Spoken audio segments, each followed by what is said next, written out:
I'm going to give you a presentation about sales, but I'm going to tailor it a little bit because I understand that, you know, that almost all of us, if not all of us, on this meeting today are entrepreneurs. And I'm a member of the Entrepreneur Magazine Leadership Council and Network, I should say. And I frequently publish my articles and thought leadership in Entrepreneur Magazine as well as other places. And so I'm going to tailor this a little bit then for us as entrepreneurs. But we are all in sales, whether or not we are trying to influence a customer or a prospect, or we also have to then be able to sell a bank or investors. We have to be able to sell prospective employees to come join us and join our cause in whatever your business is. If you have employees, obviously we need to sell them on what our vision is and what our strategy is so that they're on board with that. So we're all in sales. So I want to start off by talking a little bit about how salespeople are perceived. And this is my mission. My mission is that sales is a noble profession and that it doesn't get the respect that it deserves. And salespeople don't get the respect that some of them deserve and some of them don't deserve respect. But we'll talk about that. And matter of fact, we'll talk about that right now. So this is how salespeople are perceived. When we asked salespeople themselves, we did a study called Voice of the Sales Rep at Sales Fuel.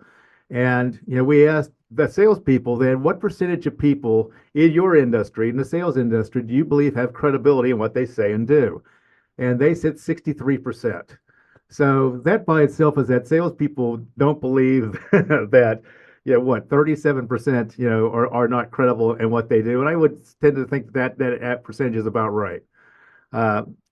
When we asked everybody else, we asked Americans in our State of Credibility in America study, where we interviewed over 1,045 U.S. adults 18 plus, 24% of salespeople have credibility in what they say and do.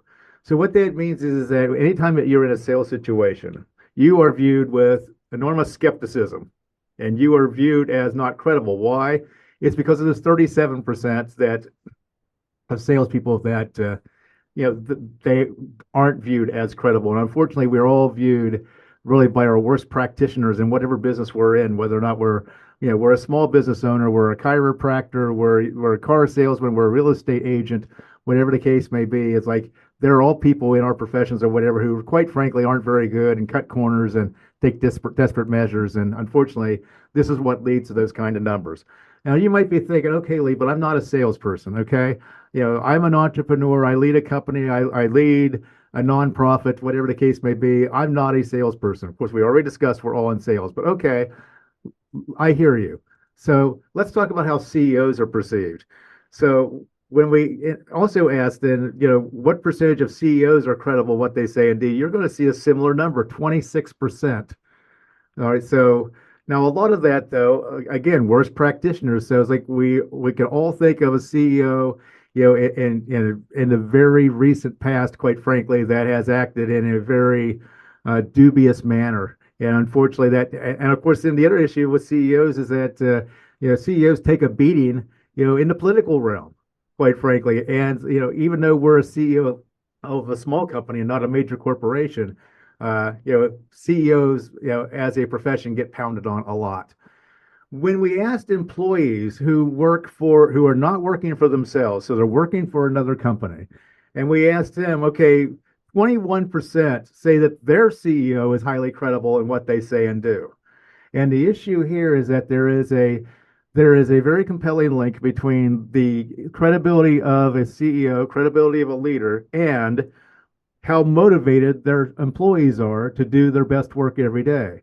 There's also a link between a CEO's public credibility and then how that impacts their internal credibility in their company. So I want you to think about all of that then as we go through this journey on sales credibility. And the bottom line in all this is it doesn't matter how credible you think you are. All that really matters is how credible they think you are, whether that they is the prospect, is an account, is an employee, etc. So I want to talk about Aristotle's rhetorical triangle. So credibility is not a new thing. It goes all the way back to Aristotle. And here it is. He believed in credibility, ethos, pathos, and logos. And what's important about that is that most people then buy emotionally and they justify with logic. However, a quarter of people from my behavioral analyst research and the work that I do as a consultant in that realm, well, a quarter of them, though, will buy with logic, and then by thoroughly going through and looking at all the data and analyzing it and everything like that, they feel good about themselves. They feel comforted then that they've done everything they've done all the due diligence that they need to do. So it's the log. So they buy on logic, and then they feel better about their purchase because they've gone through all the analysis and everything like that. But regardless of whether or not you're selling based on emotion, which is about three-quarters of folks, that's how that's done, or through logic, is that the top of the triangle is always credibility, which is the ethos. And so basically the way this worked, and I could spend an entire hour on this triangle, but I'll spare you that. And just tell you that credibility, to paraphrase, there's before you can be persuasive, people need to believe that you know what you're talking about, that you know how to help them, and first and foremost, that you have their best interest at heart, not your best interest at heart, theirs. So that's the rhetorical triangle there, and that's what's truly required then to be persuasive. But and also the thing I wanted to clear up is credibility is not the same thing as trust.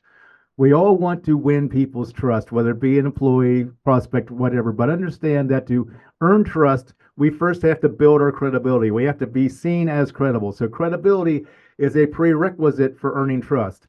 And in the sales realm, first you build credibility, what it enables you to earn trust, which then enables you to win the big sales. And particularly those of you that are in B2B, those of you who are in consulting, you know that this is even more important.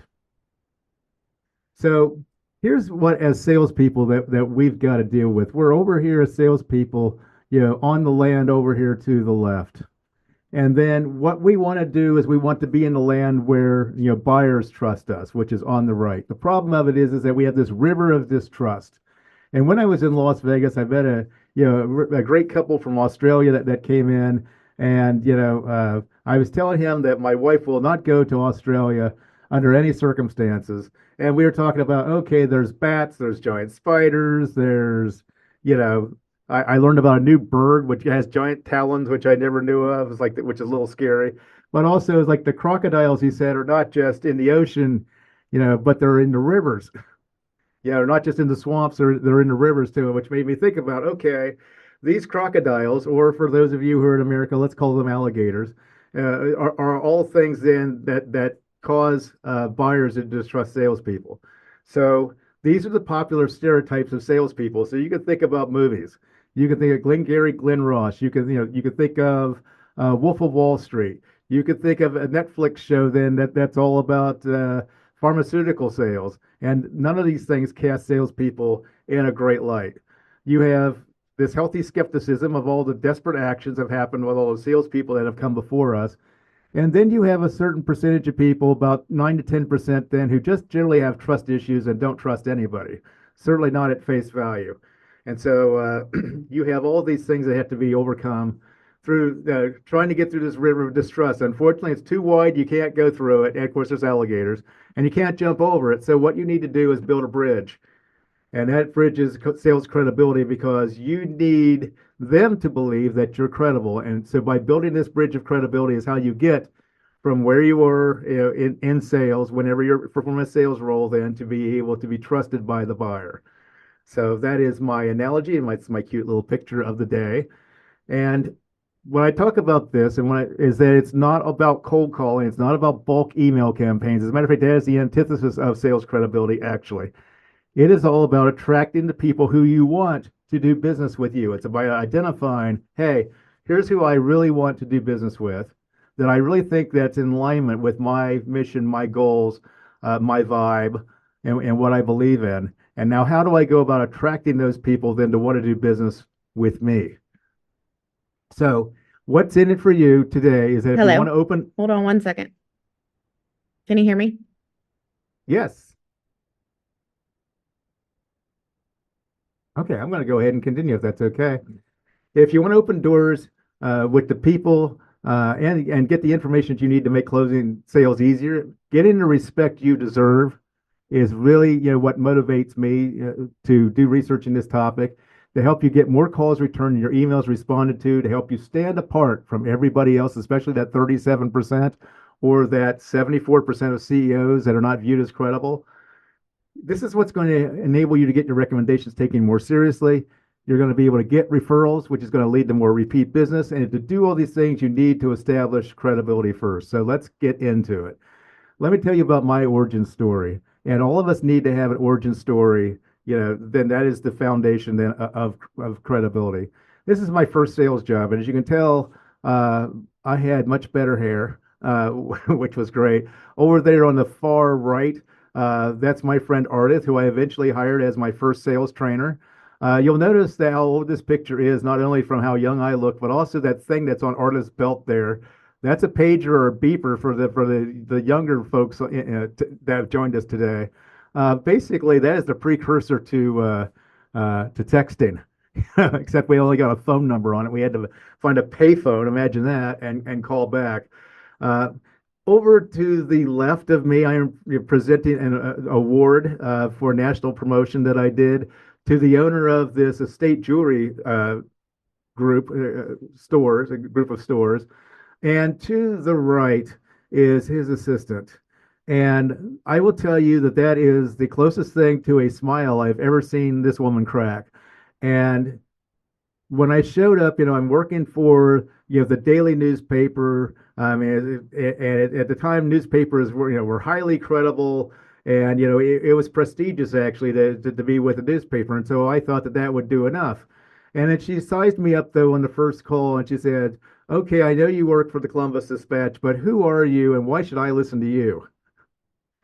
And that's when it hit me then that not only did I need my brand to have credibility, but I needed me to have credibility. My issue was that I was competing against salespeople who were much more experienced, had more stories to tell, had a track record that they could talk about.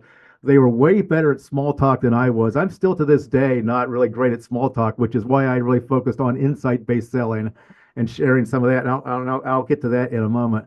But this is what led me on this journey many years ago. And so I thank this woman for being who she is, because it led me to me professionally to be who I am. So I'm going to give you 7 cred tips today. These are actionable takeaways that you can take with you and hopefully do something with and guide you then in what you do every day. And the first one is people have relationships with people, not logos. So as someone who's had to build a company brand, it didn't dawn on me, quite frankly, until about 10 years ago that I had to remember this lesson that I learned, that it's really about my personal brand, and both your personal brand and your company brand have to be perceived as credible. So, don't hide behind your company brand name and everything like that. People are having relationships with you personally. And so never forget that, and work on both the company brand and the personal brand, because people will vet you. Okay. And it starts here this is the hierarchy of sales credibility. And it starts at level 1, which is what the internet says about you. Number 2 is what you say. Number 3 is how you say it. 4 is what you do. And the pinnacle of sales credibility, when you really got it with an account or prospect, is what they say about you, when they say good things about you. So before I dive into this hierarchy, I want you to understand it's not a matter of, oh, I've done all these things, I'm highly credible, I have credibility. Well, yes and no, because you have a different level of credibility with each account or prospect that you serve. So with the first account, who gave you a great testimonial and introduced you some great people and everything like that, yes, you have a high level of credibility. But with another account, maybe you're not there yet. You're still providing services to them, helping them solve a problem. And then you go down to the prospects, then you're very early on in the stage, and you really haven't established that credibility with them yet. So understand you've got a different level of credibility, a different pyramid with everybody that you talk to. So let's talk about level 1, the foundation, what the internet says about you. 63% of decision makers will research the salesperson on Google, LinkedIn, and social media before they'll take a call or a meeting with them. Yes, a slightly higher percentage will then vet the company as well, but 63% are also vetting you as a person. Are you a real person, or are you an AI bot? Okay. And if so, are you somebody that I want to do business with or not? Are you legitimate? So cred tip number two is that salespeople no longer make the first impression on buyers. LinkedIn and Google do that. So you've heard the expression, you never get a second chance to make a first impression. Salespeople don't even get that because LinkedIn and Google is their introduction, their first impression. You need to make sure that the internet gives you a proper introduction to the buyer. And Linda alluded to this earlier. It's like I've got a great tool that I'm going to give to you for free called a digital cred check as part of Sales Cred Pro that will actually help you see yourself as how others see you, your most important customers. And that's going to lead into this thing, which is called digital credibility. One of the things I like to do is I like to talk about paradoxes. And, so in this case, we talk a lot of time, spend a lot of time talking about how we qualify sellers. What's their ISP? Do they have a budget? Is it, et cetera? How much are they going to be worth to us? I really want you guys to take a moment to think about how buyers qualify sellers. And by the way, when I say you guys, understand I'm from Columbus, Ohio. So in Columbus, you guys is a term that most of us use that mean everybody. It's like you all and everything like that. So, those of you who are not familiar with some of the regional slang and terminology that gets used in different parts of the United States, that's what that's about. So how buyers qualify sellers is, do they understand my business? They want to know, do you have what it takes to solve their problems and help them achieve their goals? They want to know that they can trust you. They want to know they can trust your company. And lastly, they want to know, hey, can I get along with them, or do that? There are some things about them or whatever that I just don't agree with, and everything like that, and I'm going to have a hard time working with them, and I don't really feel comfortable with them. So these are the things that they're looking for. And there are some disqualifiers that they find digitally, which will basically cause you then to be immediately eliminated from contention or somebody that they want to work with. If they can't find you through a Google search, if Google doesn't say you're a somebody, you're a nobody, especially with the younger set. So you need to be legitimate. If they find content that is lewd, inappropriate, or offensive, you immediately get eliminated. Even if it's on your personal social media and everything like that, doesn't matter. If they find that, a large percentage of folks will eliminate you. If you insult, troll, or disrespect another person online, okay, so it could be on X, it could be on a forum and message board, it could be anything like that. If people find that, that's not somebody that they want to work with. And then it's also a matter of, well, if they say that about this particular person, like, what will they say about me?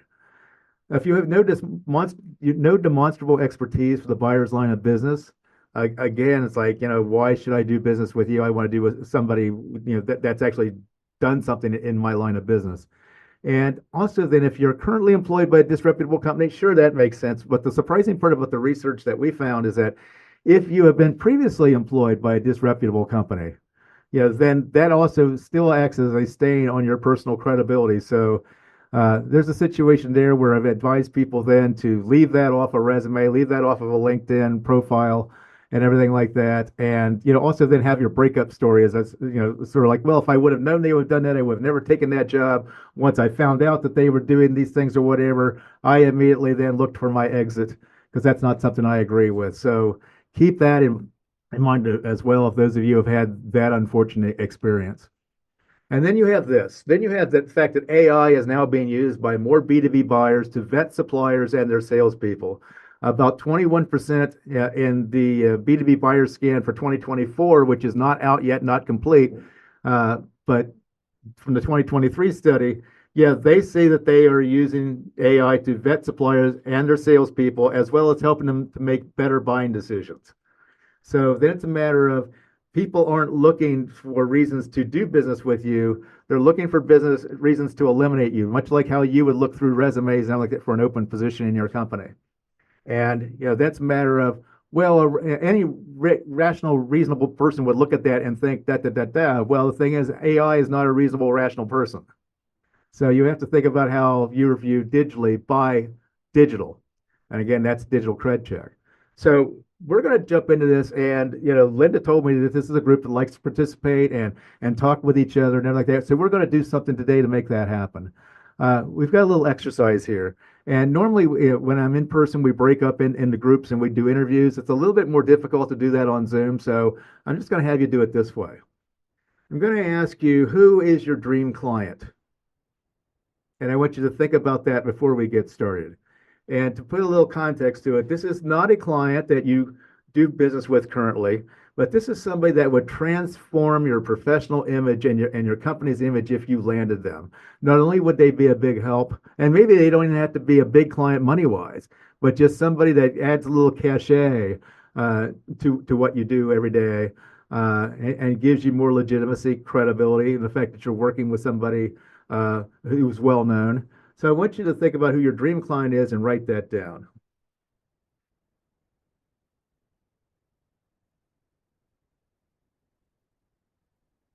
And then here's what I want you to do. I want you to be brutally honest with yourself. Actually, I hate the term brutally honest because you should never be brutal with yourself. So just be honest with yourself and pull up your LinkedIn profile and go ahead and whip out your mobile phone. I know you've got it right there. And pull up your LinkedIn profile and let's take a look. And I'm not going to have you share your LinkedIn profile. I just want you to take a look at it. And I want you to ask yourself, will that company that you just identified as your dream client, will they think that you are a go-to expert in their line of business?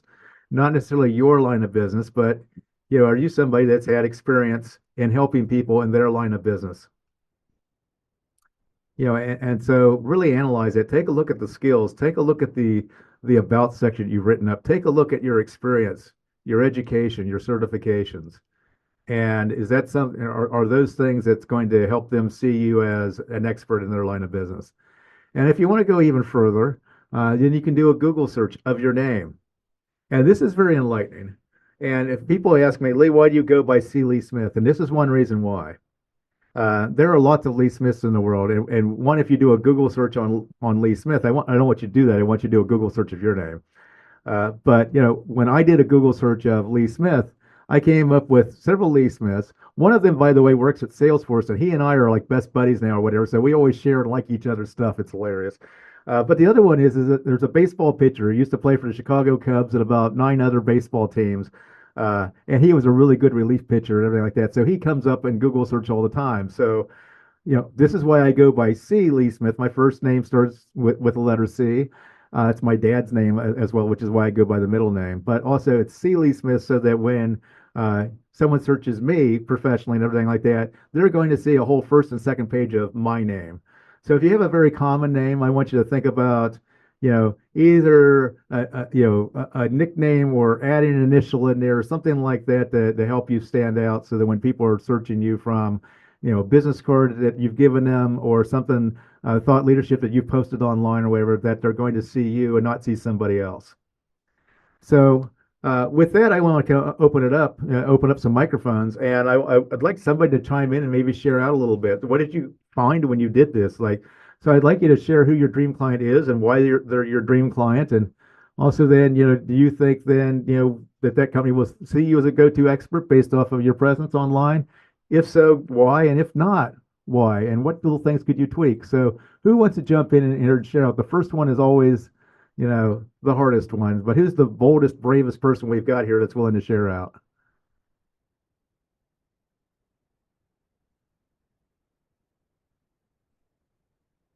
Anybody at Susan all? Younger, yeah. What's that? Susan Younger has her hand raised, so I Oh, would fantastic. invite Susan. Hi, Lee. Hi, Hi, Linda. Susan. When you talk about using your first name's initial, it's why I always put in my middle name initial, so that it helps me to be seen. And I have used my name for business my entire entrepreneurial life, because when I service different architectural firms or am out doing something as a consultant, it's still me they're hiring. So I appreciate the way you've made that important as a business name and also as a person. Thank you, Susan. Who's your dream client? Brene Brown. Oh my God, yeah, she'd be fantastic. Oh yeah. And well, how would Brene then perceive you in her line of business?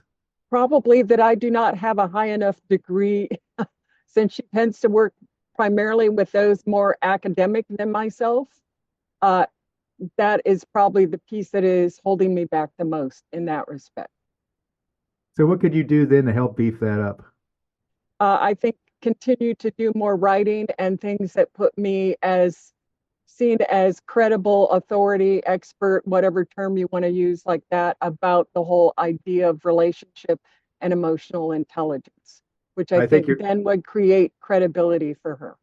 all right. So that is very self-aware, very insightful. So, I mean, great job on that, Susan. Here's what I did. When it's one thing. Okay, you're the CEO of a company, but I'm not a very large company. All right, it's like we've got about 20 full-time employees here, so we're not a large. We're more of a boutique, if you will. And so I wanted to take on clients, that were much bigger than me and punch above my weight, as Jeffrey Hazlett says. What I did in that area, particularly with people then that dealt with people that were more academic, is like I don't have a master's degree, and so what I did is like I took an online certificate course at Cornell University. So okay, let's go Ivy League. Let's go for the name. It took me about 6 months to do, but I have uh, my certificate. I have a certificate in executive leadership, so that helps. That has helped. I can't put a figure on it, but that's something that you can do, in your spare time and everything like that, to get something like that. Then that would help you get that dream client. Just based off my personal experience, that's what I've done. Your mileage may vary, but great share. Thank you very much. Thank you. Do we have anybody else? Yeah, I see another hand up. Let's go to Dan. Dan's got his hand up, so let's go ahead and turn him on. Okay, so Lee, this is fabulous. So Linda, you have definitely gotten the right idea about Lee. So my background, Lee, is 40 years in business, Tier 1, McKinsey, A.T. Kearney Consulting, EDS, Oracle Technology, and a master's degree in leadership and coaching and some work at Harvard. So I think I've got that part of the background. I think so.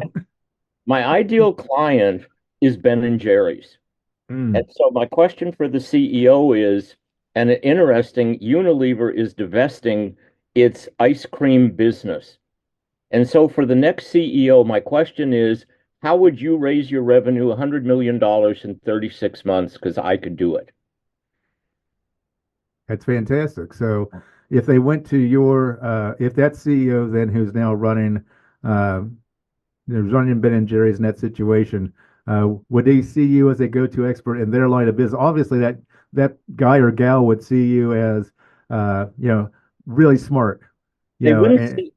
They wouldn't see me in the ice cream business. I have 40 years in the personal care and consumer product industry.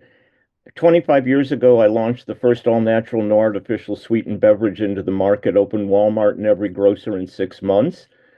But the real question, I think, for me is, if I were to send that question, how do I get that question to raise the curiosity of the CEO past the gatekeeper? I think the best way to do that is social selling. So it's like you find that CEO, again, find his or her LinkedIn account is a good place to start. Connect, at least if you can't connect, follow. And then whenever they comment or post anything online, make sure that you not only like it, but then you actually have something intelligent to say to comment on it. That person then will see that if they see enough of you and everything like that, when you send that email, or or more likely in that case, if LinkedIn being the venue, you can send them a direct message then and then pose that question. If you pose that question right out of the gate though, and hold your thought on this, because I actually have a little segment dealing exactly with that. I'm going to show you how to do that. But LinkedIn, that's just one way of doing it. But in the essence of time or whatever, I'm just going to share that one with you, and then you and I can talk offline, with some other thoughts and ideas. Is that fair? Sure. Perfect. Let's go ahead and move on here. But thank you guys for sharing that out. Again, there's the Columbus use of the word, guys. Cred tip number 3 is to think about how valuable you are to them, not just how valuable they are to you. Or think as much about how valuable you are to them. And them means, again, employees, lenders, investors, prospects, accounts, and everything like that. Because again, there's the paradox. We always think of it in terms of, oh, hey, well, they could be a 6-figure account and everything like that. That could really allow me to go ahead and hire another person that I need and to do X, Y, and Z. And again, we have to turn that on its side. And just as we did in that exercise right now, is to think about how valuable we are to them, not just how valuable they are to us. So the second level in the hierarchy of sales credibility is what you say. It's providing relevant value, asking smart questions. And here's the issue with that. 72% of B2B buyers say that they prefer a rep-free experience. They don't want to deal with a salesperson or speak to a rep at any point because they don't view salespeople as having relevance and helping them achieve their specific objectives. That was in 2021. The number's actually gone up. The number's closer to 75 now in 2024. So it's going in the wrong direction. That's the bad news. The good news is you can stand out by being someone then that actually shows that you are relevant and helping them achieve those specific objectives. So I view that, you can look at it as like, oh, doggone it. But I look at it as, hey, that's great. That's an opportunity for me. So I'll ask you this question. What question gives away your credibility in a split second? Anybody's free to chime in, or I can go straight through that. That's fine there too. The the question that gives away your credibility in a split second is the one you should already know the answer to. If you've not done a little bit of homework, you're not visited, then you and ask a question that, gee, with a little bit of research, you already should know that. That's not a good thing. The worst one is tell me about your business. And this one happens a lot. And the problem with that is that only 35% of B2B salespeople will even visit the prospect's website before the first call. And so they have to ask a question about, tell me about your business. It's like having somebody on your podcast and they just released a book and you've done no pre-show prep and you say, so tell me about this book you wrote. Instead of asking an intelligent question about, all right, about the book or certain things that you've read in the book, why they wrote the book or anything like that. So tell me about your business is something you definitely want to avoid. So credible business people are prepared for every meeting. They show up when they show up. They use credible sources and they primarily tell people something that they didn't know. And the thing is that it really can be done in only seconds. And this is an example of the real-time research thing in Sales Cred Pro. And I'm going to give you 14 days of free access to Sales Cred Pro. All you've got to do is download the app, use the promo code HER2024, HER 2024. This is going to give you that digital credibility scoring, a daily opportunities dashboard. So you basically star the client that you really want to do business with the most, and you do social listening. And this allows you then to the person or the company every time they post something on LinkedIn or post something on their website that you can comment about it or reshare it or amplify, and people love it when you do that. And even if it's a company post, even if it's something that their marketing department puts up online or something like that, the CEOs read it. I mean, I read everything that my marketing team puts out, and most people do. We have a cred writer then that helps you with your thought leadership, obviously, but what we're doing is we're revamping that, so we're doing more trending and ideas based off of the specific people that you're trying to sell to. Real-time pre-call research. So in 60 seconds in, we're going to go through this thing called the 7 C's of a pre-call research. The company, your contacts, their connections, their category, their content, their competitors, and also then on-demand competitive intelligence or staying and up to date on that. And then also I've trained an AI engine with all my work and all my research over 30 years on sales credibility, as well as these academic papers that have been done on the topic. There's really, quite frankly, not a lot of them. But done that as well as about every blog post that we've written in the last 7 years here at Sales Fuel. Anyway, to download the app, you can go find it on the App Store. You can also snap that QR code right there. They'll take you to a link tree, or actually that'll help you download that app. Or you can go to salescred.com/pro, and remember the promo code is HER 2024. You use that anytime, activate that anytime during the month of July, and you'll give you 14 days of free access then to the tool. And use it. I hope you love it. And we built it just for this case. Let's go to cred tip number 4, and that's never pitch slap. And so this is a term that the kids use these days, basically that when you connect with somebody on LinkedIn, you immediately get a sales pitch. that really destroys credibility right there, because it basically tells them, here's what, your interest in me is basically you're trying to sell me something, not you're trying to help me. You want to know me personally. Younger B2B buyers are 52% more likely to block a salesperson on LinkedIn if they're pitched right after connecting. So younger B2B buyers, we're defining that as millennials and Gen Zs. So that's one way basically to get yourself blocked immediately if you do that. So be very careful, particularly that if you're doing something where you have a automated message that you send to somebody as soon as they connect with you or you connect with them or something like that. I want you to rethink that.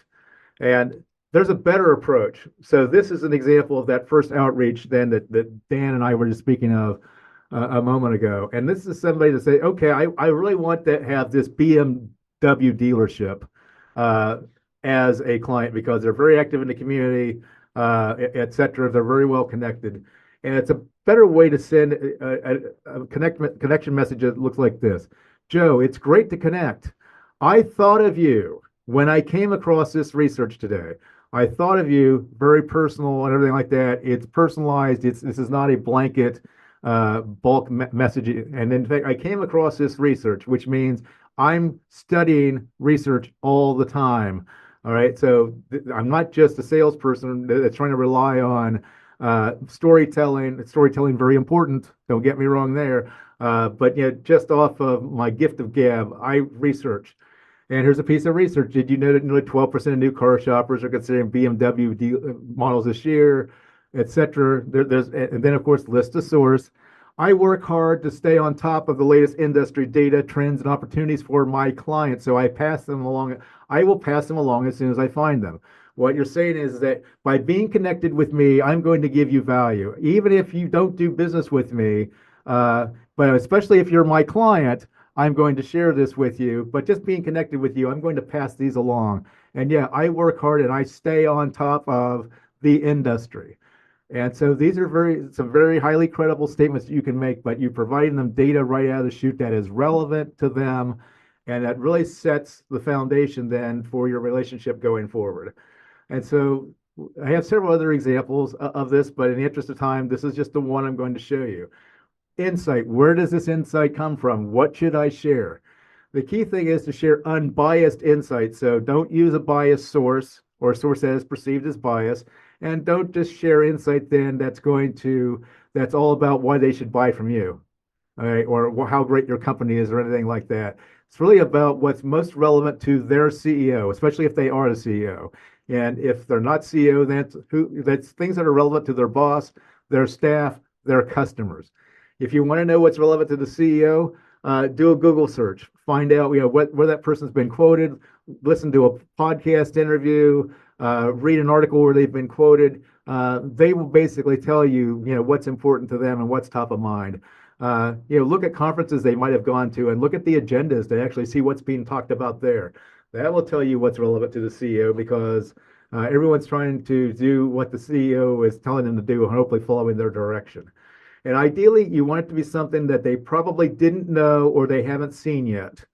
So don't make it obvious and everything like that. But if there's something new, they probably haven't seen it yet.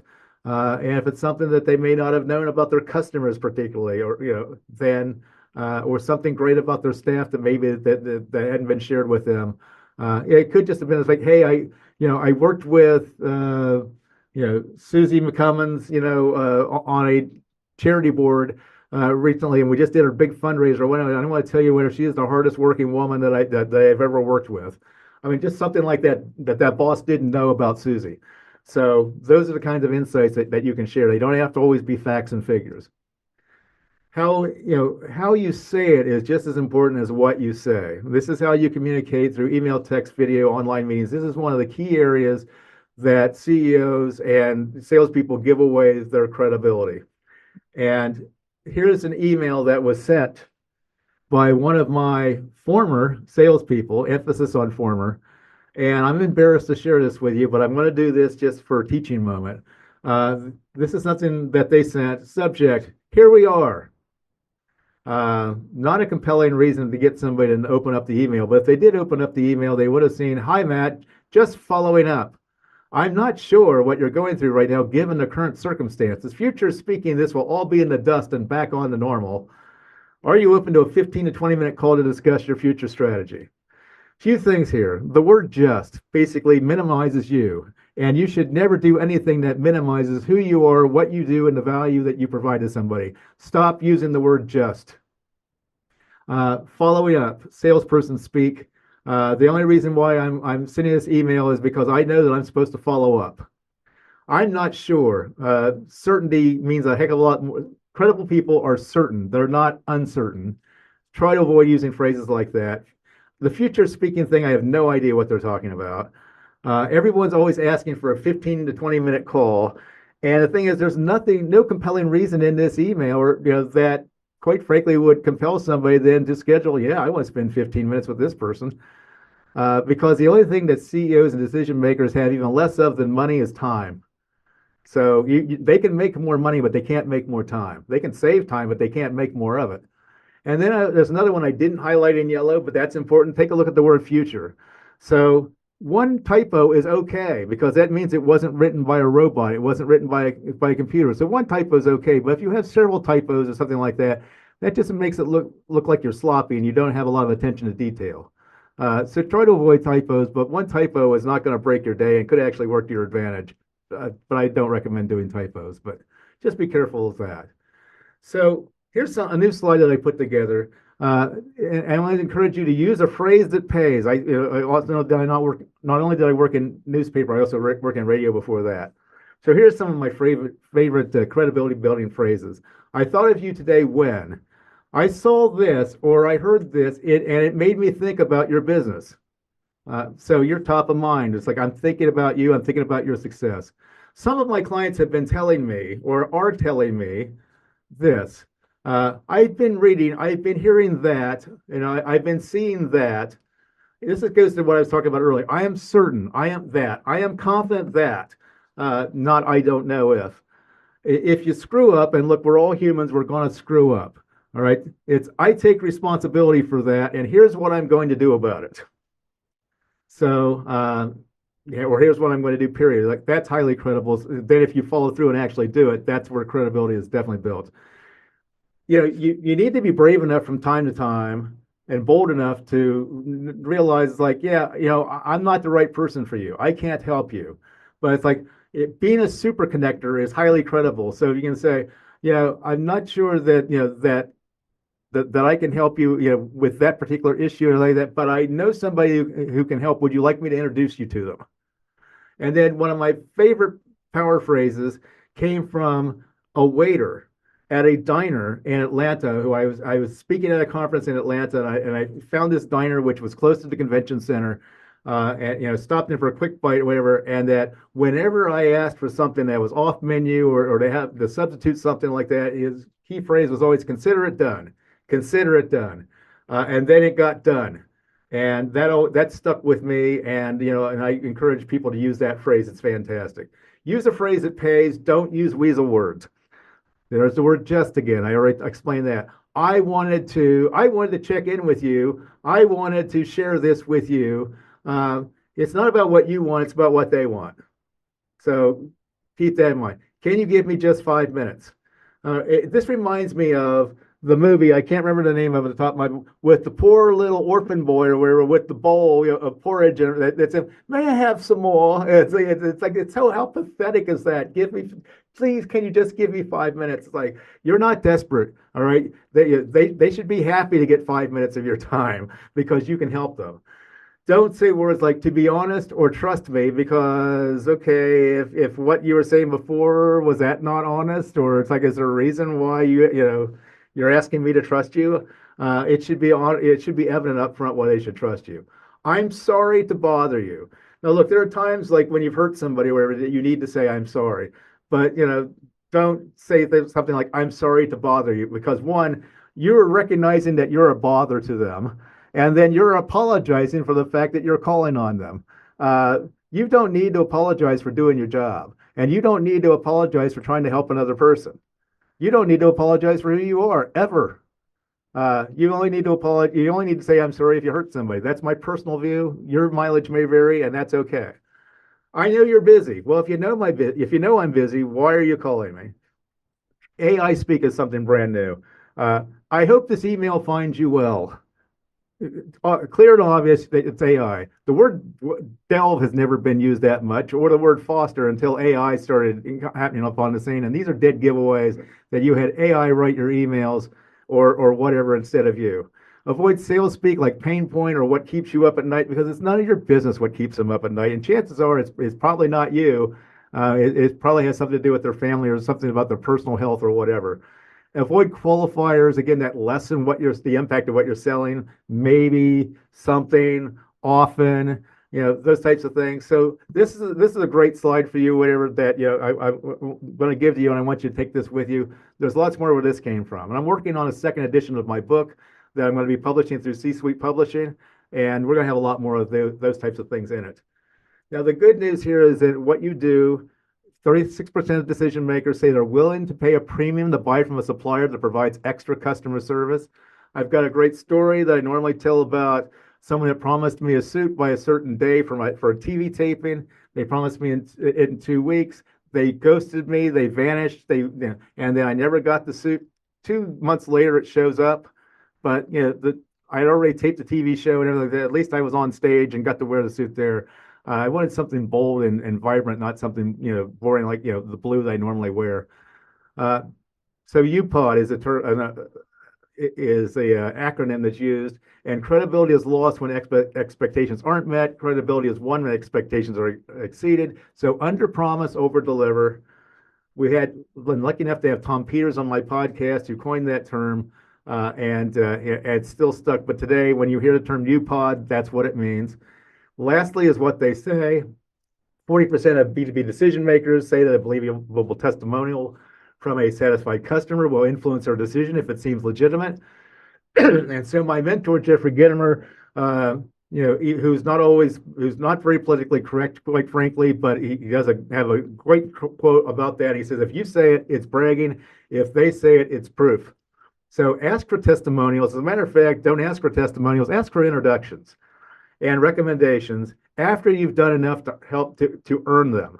All right, so they can actually say something great. Hey, I worked with this person and they did this and it was wonderful and you should talk to them. So ask for introductions, not necessarily testimonials. You got to change that slide, but great quote then that I've lived by here. To sum it up, sales credibility is what accelerates or eliminates your ability to become that trusted authority and to win business that's going to transform your business. And again, this is the hierarchy of sales credibility. So always be mindful of these things because this is how you build the credibility, which is what leads to earning their trust. My last cred tip is 7 plus 1. I always do a plus 1. This is my thing. And because I believe in the under promise, over deliver, I promised you 7 cred tips. This is the plus 1. Credibility is fragile. So it takes many actions over time to build credibility, but only one to destroy it. Credibility is not built in a day, it's built day by day. But it can be destroyed in a heartbeat just with one bad action.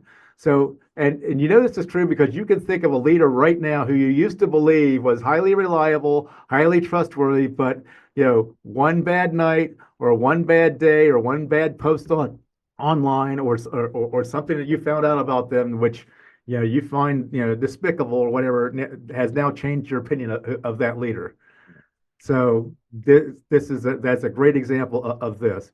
So I'd like to wrap it up by encourage all of you to always be helpful, always be credible, always in all ways.